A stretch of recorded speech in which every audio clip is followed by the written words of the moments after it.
Before you watch this, I want to say, those of you that have subscribed to Strange Mentality Paper, my other channel, or have spoken with me in person, know that I am fascinated by death. I do not believe in an afterlife, so I'm fascinated by what happens to people when they die, people who have seen death, and death in itself. But ultimately, I think death is a bad thing. Oh, so this is a Palestinian mother who's celebrating her son's death. She's saying Ibrahim, her son, saying Ibrahim was shot. So she's saying Ibrahim, her son, saying Ibrahim was shot. You are all Ibrahim, you are all my children.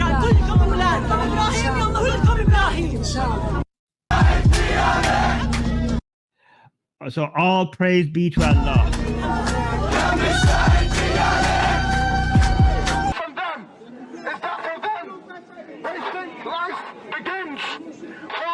We believe that death begins. We don't care about death. We love death.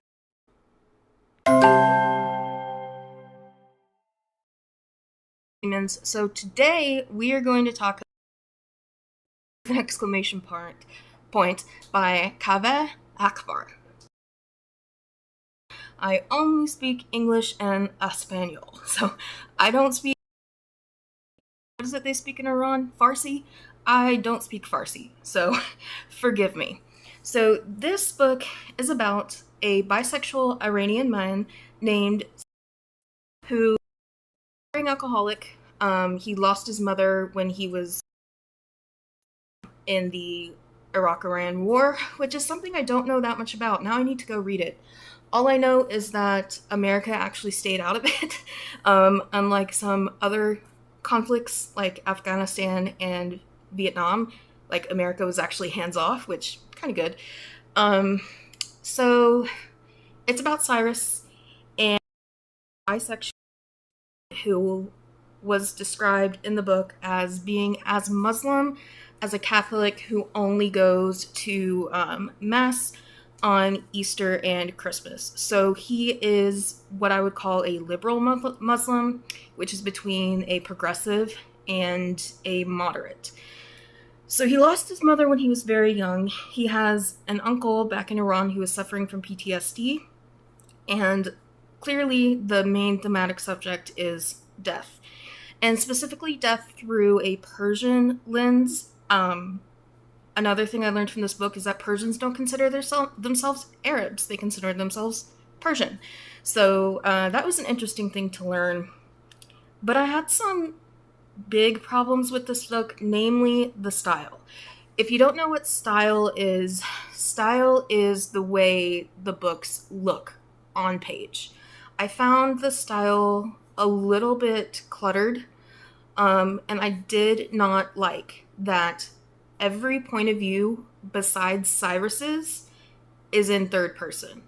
And the main story that's taking place in the book's present, which is 2017, there are flashbacks to the 80s and 90s, is that Cyrus is a little bit depressed. He's a grad student, I believe. He dropped out because of his alcoholism, but I think he's back.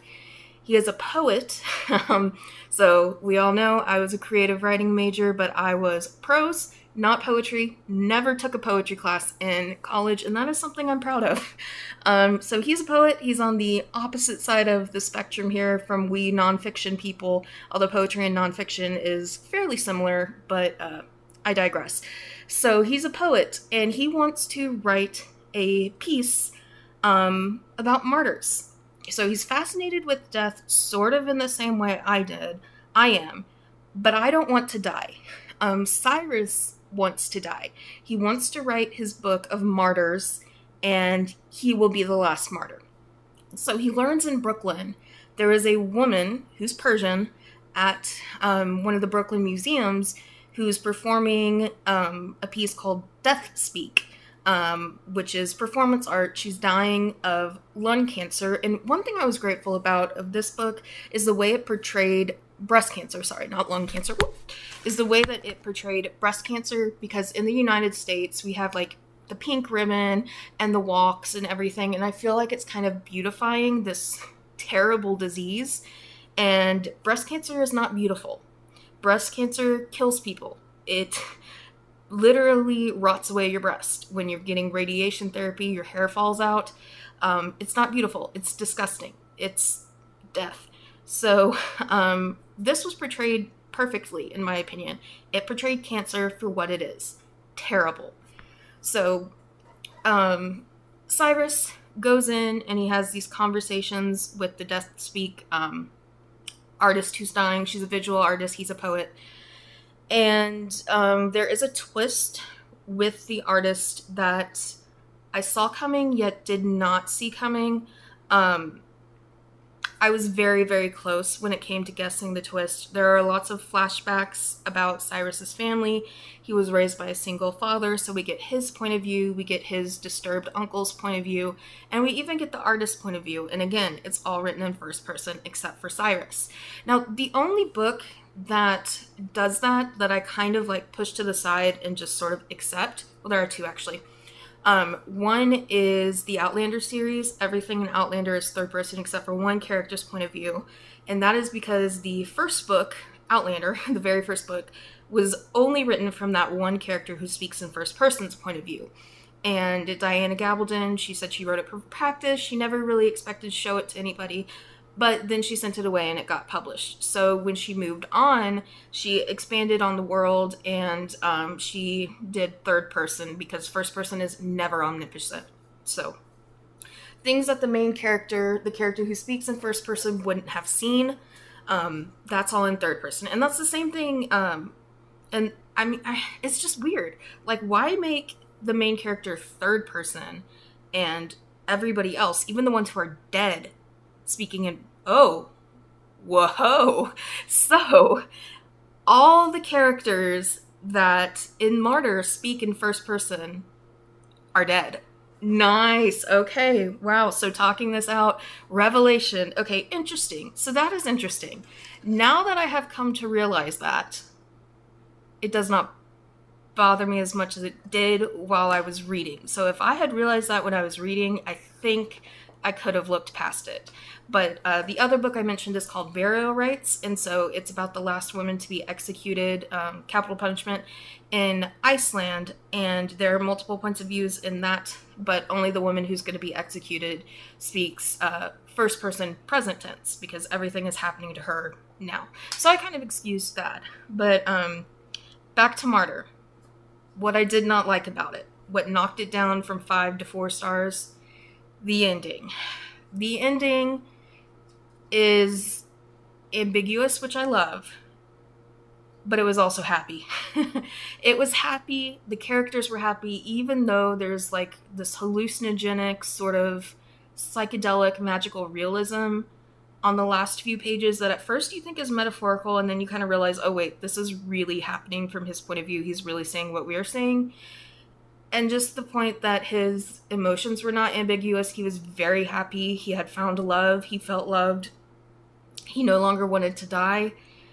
That kind of ruined the ambiguity for me. So sorry I gave away the ending, but you may like happy endings. In a book about death, I don't really think I wanted a happy ending. I wanted an ending that made me feel something, but not necessarily feel happy. So this is a good representation of liberal Islam, and you can see the videos, the clips I put forward. Those people are conservative Muslims, possibly even jihadists. I think Muhammad Hijab has come out and said that he is an Islamist, which is like one step below a jihadist. If you want to know more about that, you can subscribe to Atheist Republic's channel. He's an Iranian. Or you could go watch some stuff by Sam Harris. So they explain it very well. So this is very timely to come out during the Israel-Hamas war. As we know, Hamas has the support of Iran, and this is about a very, very Americanized Iranian, which is interesting to get his point of view on death. And I believe that the writer himself is Iranian. So 4 stars, because I didn't like the ending, but I loved pretty much everything about it, other than what I've told you about the point of view. And I learned a lot, especially about the Iraq-Iran war, which I need to go read some other stuff about. So that is my quick review of Martyr. And moving on, I shall be reading some Christian books coming up. Right now I'm reading AD 33 by Ted Decker, but it's actually the second book in the series, not the first, but that's okay. I'm getting it just fine. So see you guys, demons, and as always, stay skeptical.